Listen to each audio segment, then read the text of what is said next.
пахтакоре ки аз самтҳои афзалияноки соҳаи кишоварзӣ дар ноҳияи кушониён ба ҳисоб меравад, аз ин лиҳоз масъулини мақомоти иҷроияи маҳаллии ҳокимияти давлатии ноҳия баҳри рушду самарабахши кори хоҷагидорон бо ҷалбу ҳамкории олимону мутахассисони соҳа ҷиҳати дастрасии тухмиҳои аълосифату серҳосил, техникаҳои лозимаи соҳа барои сари вақт гузарондани корҳои агротехникӣ, таъмини саривақтии оби полизӣ ва дигар омилҳои зарурӣ чораандешӣ намуда тавонистанд ба натиҷаҳои дилхоҳи меҳнативу истеҳсолӣ ноил гарданд.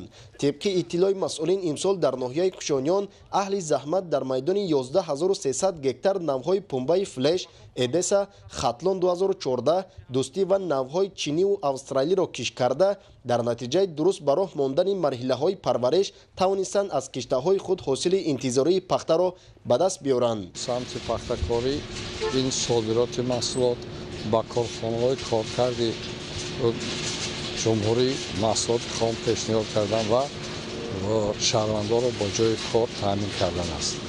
дар ҷамоати деҳоти меҳнатободи ноҳия ки хоҷагидоронаш асосан ба пахтакорӣ шуғул доранд, имсол майдони кишти пахтаро ба 1275 гектар расонида мувофиқи муайянсозии ҳосилнокии интизорӣ дурнамои истеҳсолӣ 2886 тонна пахтаро ташкил менамояд. ба гуфтаи масъулин имрӯзҳо раванди бомароми маъракаи ҷамъоварии ҳосили пахта дар хоҷагиҳои деҳқонӣ натиҷаҳои дилхоҳ дошта, пахтакорон азм доранд ки ҳосили парвариш намуданашонро беталаф ҷамъоварӣ карда дар оростани хирмани бошукӯҳи ноҳия ҳиссаи арзанда дошта бошанд. бо мавҷудияти ҳосил дар саҳро деҳқонон ният доранд ки илова ба дурнамои солонаи истеҳсолӣ пахта ҷамъоварӣ намоянд. ҷамоати деҳоти меҳнатобод дар майдони 1275 гектар пахта кишт кард. ҳосилнокии миёнаи ноҳия 23.7 буд. айни замон ҷамоат ба пуррагӣ аз нақшаи пахта баромад. хоҷагии тухмипарварии кишоварз аз хоҷагиҳои пешсафи ноҳия дар самти пахтакорӣ маҳсуб ёфта, имсол саҳмдоронаш дар майдони 70 гектар пумбадона кишт карда, дар натиҷаи дуруст ба роҳ мондани парвариш тавонистанд ҳосили дилхоҳ ба даст биёранд. тавре хоҷагидорон иброз менамоянд, дар ҷодаи пахтакорӣ таҷрибаи бой доранду ин самти кори хоҷагидорӣ манфиатовар мебошад. мақсади хоҷагии мо химои нави серҳосил истеҳсол намуда ба хоҷагиҳои хурду деҳқонии ноҳия таъмин намудани тухмӣ. тавра иттилоъ дода шуд, дурнамои истеҳсолии пахта дар ноҳияи кушониён 25386 тонна мебошад ки аҳли заҳмат тавассути меҳнати софдилонаву натиҷабахши хеш тавонистанд фатҳи ин марраро барзиёд таъмин намоянд.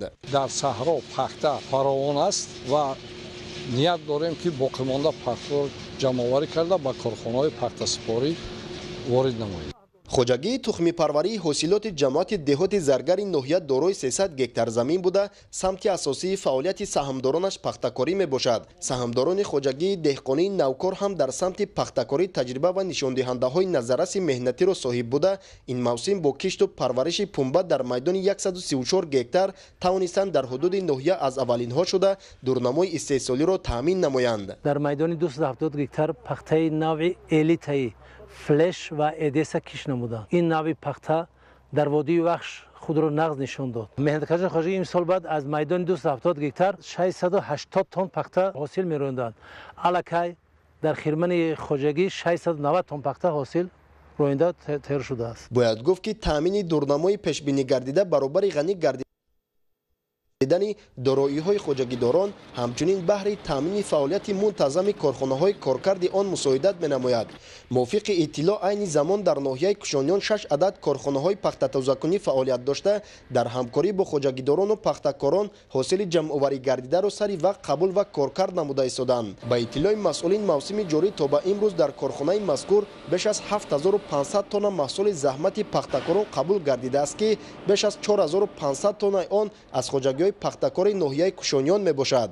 корхонаи коркарди пахтаи бохтари мескотон дар ноҳияи кушониён аз калонтарин корхонаҳои саноатӣ ба ҳисоб рафта, иқтидори сесолии солона беш аз 25000 тонна ашёи хом мебошад ва ба иттилои масъулин ашёи хоме ки дар ин корхона истеҳсол мегардад ба талаботи бозори ҷаҳонӣ ҷавобгӯ мебошад ва дар ин ҷо беш аз 150 нафар сокинони маҳаллӣ бо ҷои кори мавсимӣ таъмин гардидаанд. ширкати бохтари инвесткотон бо коркарди пахтаи дастранҷи марди деҳқон ва тоза кардани ҳамин машғул аст.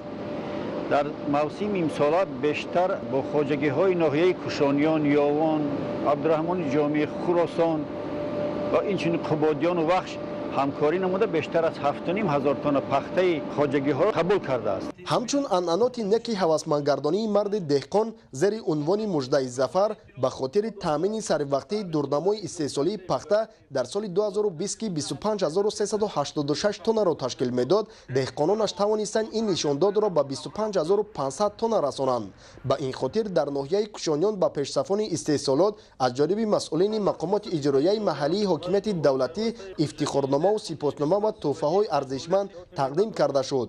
дар охир ҳамчунин аз ҷониби аҳли ҳунари ноҳия барномаи ҷолиби фарҳангӣ пешниҳод карда шуд ки боиси хушҳолии барзгарон гардид.